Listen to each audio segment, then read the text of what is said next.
et vous le donnez à toutes ces communautés religieuses ici présentes. Monsieur le ministre, nous allons écouter avec intérêt votre allocution avant de suspendre la séance, de faire la pause café et de rentrer dans les sessions. Excellence, Monsieur le ministre Balla Moussa Fofana, je vous redonne la parole parce que c'est vous qui me l'avez donné. Merci beaucoup.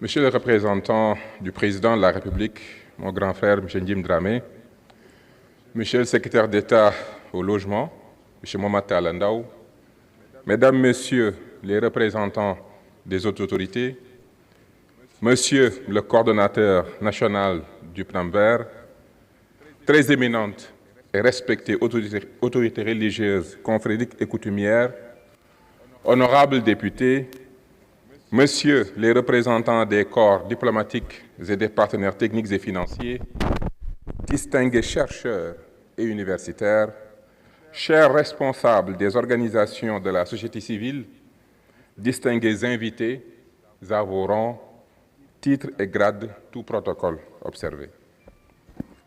En ce jour marquant, permettez-moi, avant toute chose, de rendre grâce à Dieu, le Tout-Puissant, qui nous a donné l'opportunité de nous retrouver unis dans une ambition commune, celle de bâtir un avenir meilleur pour les cités qui abritent l'âme spirituelle de notre nation. Je voudrais également adresser une salutation toute particulière et profondément respectueuse à toutes les éminentes autorités religieuses ici représentées. Votre présence ici est un symbole fort et un encouragement précieux.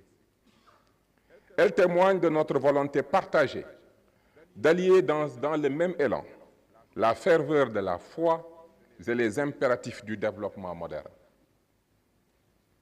Mesdames, Messieurs, distingués invités, c'est avec un immense honneur et une profonde gratitude que je prends la parole à l'occasion de cet atelier qui va porter sur la modernisation des villes religieuses de notre pays. Le Sénégal est une nation dont l'identité et la cohésion se nourrissent de ses valeurs spirituelles et culturelles. De nos villes religieuses, Touba, Tivaouane, Medina Baye, Medina Gounass, Ndiassane, Popenguine et tant d'autres qui ne sont pas seulement des lieux saints. Elles sont des pôles de rayonnement spirituel, de cohésion nationale, mais surtout de vitalité économique. Ainsi, dans le lancement des pôles territoires, nous considérons ces cités comme des sources de croissance et de développement. Dans la réforme de l'acte 4 de la décentralisation, nous considérons ces municipalités avec une attention particulière vu l'engagement, la croissance et les exigences de modernité. Elles accueillent chaque année des millions de fidèles, des pèlerins et visiteurs et incarnent la force de notre patrimoine immatériel. Mesdames, Messieurs, le Sénégal a changé. Le dernier recensement général nous l'a confirmé. Nous sommes devenus une nation majoritairement urbaine.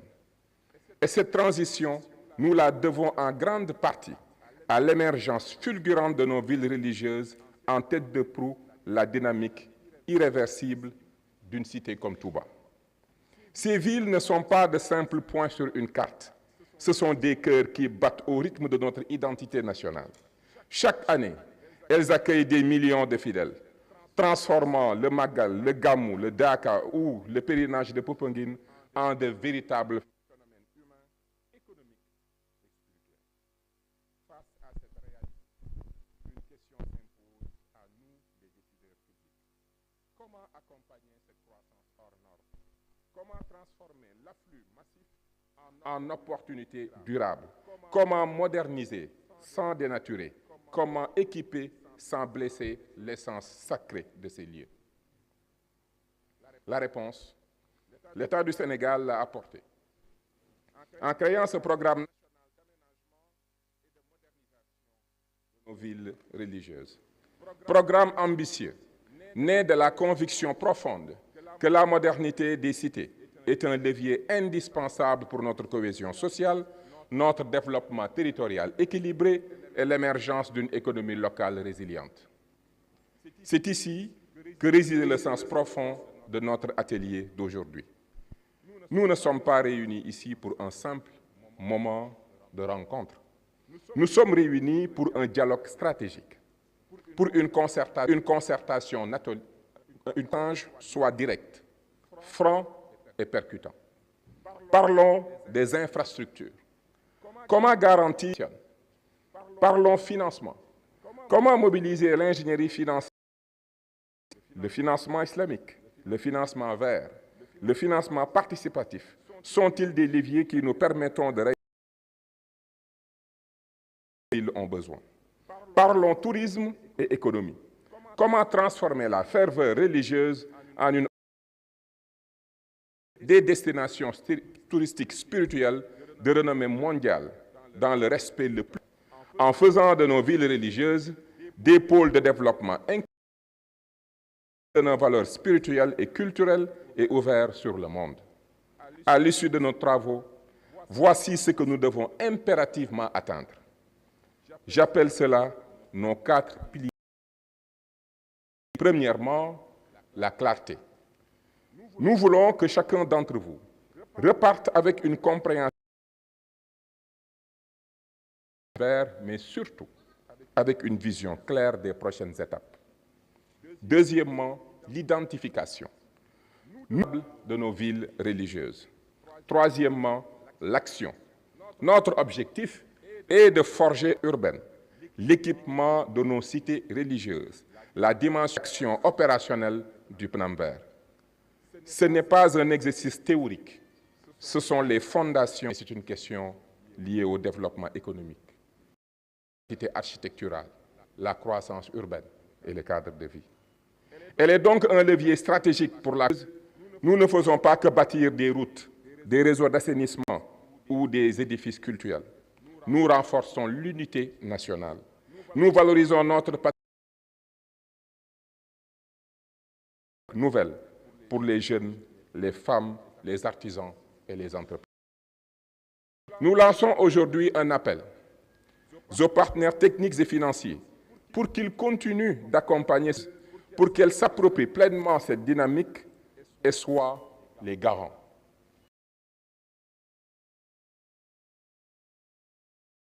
Par des analyses rigoureuses et prospectives. À nous tous, enfin, que nous fassions des valeurs et tourner vers l'avenir. Mesdames, Messieurs, distingués invités, que les recommandations qui sont à faire de nos villes religieuses des modèles de modernité assumés, de durabilité, de prospérité partagée, tout en restant des bastions inébranlables de la foi, de la paix, de progrès, marchent main dans la main. Je vous remercie pour votre aimable attention.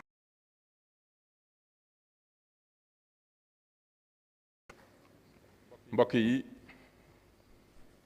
maa ngi di leen ziar kenn ku ci nekk turam ak santam.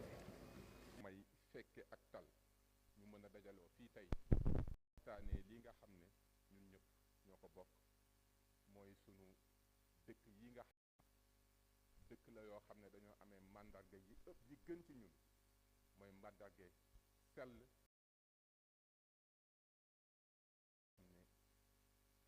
ku ñu defar nga defar tey loolu moo ñu fi andi waxtaanee sunu dëkk yooyu. may yëkkati kàddu balaa dara di nuyu ki nga xam ne moo fi teewal le président de la république suma mag Njim Dramé di nuyu le secrétaire riwul lu ñuy fësandoo waaye ku ne cité religieuse wax la question du logement mooy maanaam dëkkuwaay kon day am solo tey teewaayam fii di nuyu ñëpp ñu nga xam ne ñu ngi teewaar di ko féliciter ci liggéey bu am solo ak xel mu rafet mii mu am dajale ndax liggéey bi bëri na sunu kaw boo amee ay jëwriñ yoo xam ne xam nañ li tax ñu tànn leen kon ndaje yu mel nii luy màndargaal seen taxaw seen liggéey te wolof day waral di wax ne yenn ku dul xëddeen dañu yëgoo te boo yoree loo xam ne ñëpp ci am xel ñëpp ci am xalaat te buñ ci jàppul mu dem daje yu mel nii day am solo lool. jërëjëf ci taxawaay. may nuyu député yi fi teew, maire yi di beral loxo maire de Thiès ci teewaayam kontaan nañ ci lool. di nuyu tam suñu partenaire technique ak financier yi ndax li ñu sumb mooy moderniser suñu dëkku diine yi dafa doon loo xam ne dafa laaj accompagnement technique waaye tam laaj ay koppar yu bare. kon loolu day tax tey bu ngeen fi teewee dafa wuute ak pexe lépp looy def ci àdduna na ko xam-xam jiital. kon bu fi borom xam-xam yooyu teewee dañ leen di tatagal jox leen seen wàccuwaay wax leen ne ñu ngi leen di déglu bu baax a baax a baax ndax nit moom buy dem ak xelam yenn saa yi mu def ay njuumte waaye bu dee da nga jiital xam-xam te xam-xam jóge ci sunu borom mën nañu yaakaar ne njëriñ dana ca saxe. may nuyu tam responsable société civile yi ak association yi fi teew yëpp taaral bés bi matal ko. di nuyu tam lépp ku fi ñëw rek teew tey nga nekk agent ak koo mën a doon. ñu ngi lay ziar di la dalal.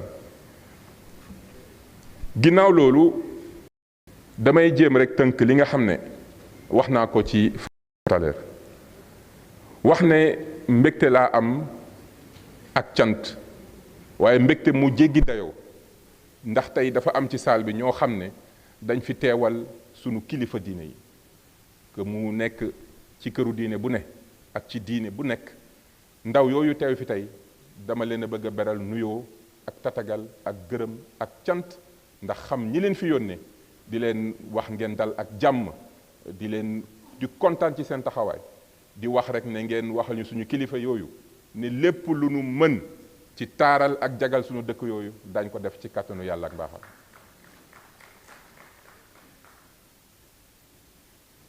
Sénégal dafa am soppeeku bu am solo bu fi am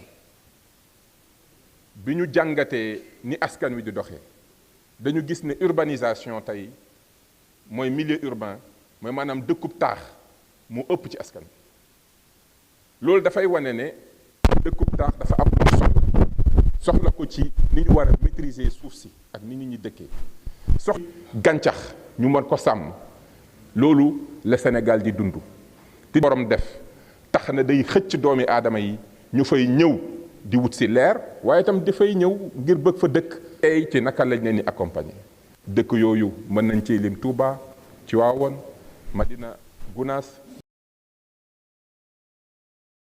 sens maanaam seen yokkute dafa laaj teey dafa laaj naal dafa laaj jëf ci lu mu gën a gaaw waaye su weesoo loolu dëkk yi nga xam ne tey dañoo laloo cellange mu waxee ko noonu dafa nekk dëkk yoo xam ne buñ ko seetee ba ci biir dañuy wane lii Sénégal dëgg ndax réew mi ku ko tudd wax diine wax ngëm te dëkk yooyu dafa am lu mu symboliser maanaam lu mu jëmmal muy lu am solo ci ñun mooy sunu ngëm-ngëm jëmmal boobu mu ko jëmmal nag dañoo war a góorgóorlu ba dëkk yooyu doon dëkk yu am solo doon dëkk yu taaru doon dëkk yu neex a dëkk ndax bu dee dëkku diine dafa am ay jafe-jafe ci dëkkuwaay ba mën na joxe image boo xamante ne nii du image ba gën ca gox boobu nga xamante ne mooy woote loolu kon bu weesoo dëkk la mu soxla dëkk yooyu dañoo war a beral loxo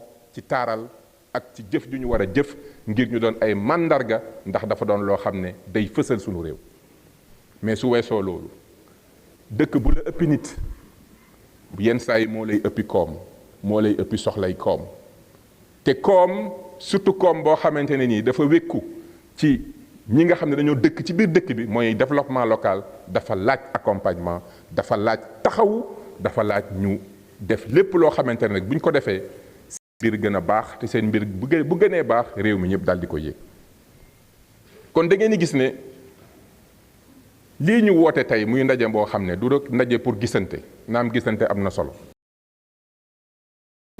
dañ ciy waxtaanee dëkk yi nga xam ne guddi yi ñu toll ñoo ëpp ci màggaay ñoo yor identité réew mi ba noppi yor croissance am tey jii loolu mooy cëslaayu waxtaan wi nag dañ ko faram-fàcce ci ñetti ponc bi si njëkk mooy ñu waxtaanee lépp loo xam ne njumtukaay la tabax loo xam ne war na mën a yombal nekkinu waa dëkk boobu.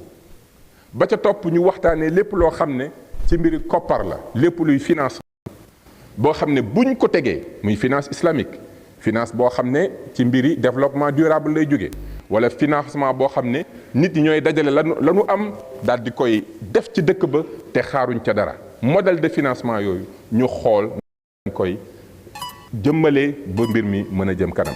bi ci mucc nag mooy mbiri koom, naka nañuy fexe ba sunu dëkk yooyu mën a porter développement réew mi, ndax dëkk buy yokk koom-koomam di yokk. lii mooy waxtaan wi nga xam ne bu ñu tëjee sunu ubbite gii tey am na daja yoo xam ne war nañ cee fexe ba ñu sotti tante ci xalaat liñ ci jub xam naw leen ci xel mu sell, naw gëm gi ngeen gëm fa ngeen jóge ba tax gëm nañ ne bu ngeen fi ñëwee lépp lu ngeen ñu xellil ci xalaat ci naa ne dina rafetal sunu liggéey ba buñ ca paree daañu mën a xam at yii di ñëw lan mooy sunuy priorité, fan lañu mën ci gis seen bopp. lii moo waral ndaje mi tey xamante ne nii dëgg la gisante bi stratégique mooy maanaam naal woo xam ne incha allahu rabbi déwén bu fi mbooloo mii def moom mënut a def dara jàpp ne lépp yemb na, dafa laaj lu ñu war a joyanti. kon foofu di feddali rek ab cant sunu borom, cant bu baax suñu président de la république monsieur Bassirou Diomaye Diakhar Faye ak premier ministre askan ci liggéey wu mel nii, di ci gërëm encore une fois. te wax naa ko sànq dëkk yooyu nga xam ne seen màggin dafa doon lu doy waar, màggin woowu dafa laaj dëkkuwaay. kon donc nekk na lu am solo. di gërëm encore une fois sëñ Amdi mu sell mi ci taxaw bi ci liggéey bu am solo bi, di leen ziyaar bu baax a baax, di am mbégte ci dalal leen la ca rafet ñu sante ko borom bi nga xam ne moom mooy dimbale jaamam. jërë ngeen jëf. Merci beaucoup, Monsieur le ministre. Je pense que votre discours de haute facture nous... J'ai bien retenu que vous ayez parlé d'identité architecturale. Les architectes sont bien de 40 ans et qui sont dans cette salle, sans compter ceux qui sont venus avec le clergé, mon jeune frère Etienne Diène. Mais ce que j'ai retenu le plus, c'est que vous ayez dit qu'il faut moderniser. Qui n'est pas du côté des valeurs, mais c'est aussi du côté de l'écosystème. De notre cohésion nationale tout un programme, et de notre identité. À travers les religieuses ont besoin d'être modernisées, mais sans dénaturer l'essence de leur existence, fondée sur les valeurs, garantir leur accueil, leur sécurité, leur confort est un enjeu majeur pour l'État du Sénégal. C'est dans cette dynamique insister sur la diversification des sources de financement et l'originalité, mais aussi au sein de l'évêché. Merci beaucoup l'évêque qui est là et qui participera aussi